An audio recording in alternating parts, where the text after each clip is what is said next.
7-ci əsrin yadigarı Bibi Heybət pirində Peyğəmbər nəslinin 4 nümayəndəsi dəfn olunub. Bu yerin ziyarətgaha çevrilməsi elə bu faktla bağlıdır. 13-cü əsrdə Şirvanşah II. Fərruxzadın tikdirdiyi bu türbə, müqəddəs qəbirlərin sayına görə İslam dünyasının Məkkə, Mədinə, Nəcəf, Kərbəla, Məşhəd kimi əziz ziyarətgahları siyahısındadır. 7-ci İmam Musa Kazımın qızı, 8-ci İmam Rızanın bacısı Həzrəti Həkimə xanım və İmam Musa Kazımın 3 nəvəsi burada uyuyur. Bəzi tarixi rəvayətlərə görə İmam Rızanın qətlindən sonra İmam övladlarının Mədiniyə buraxılması yasaq edilir. Həzrəti Həkimə xanım İmam nəvələri ilə Bakıya gəlir.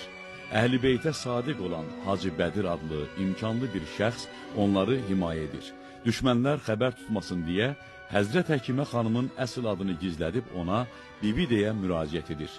Heybət sözü isə ərəb əlifbasına görə Hacı Bədirin adının baş hərflərinin səslənməsindən yaranıb. İmam nəvələri Həzrət Həkimə xanımla yanaşı, Hacı Bədir isə vəsiyyətinə əsasən onun ayaq tərəfində dəfn edilib. Esselamu aleyki ya bintə veliyillah.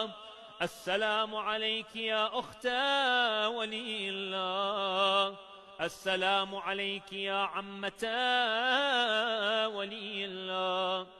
Esselamu aleyki ya bintə Musa ibn Ca'far ve rahmetullahi ve berekatuhu.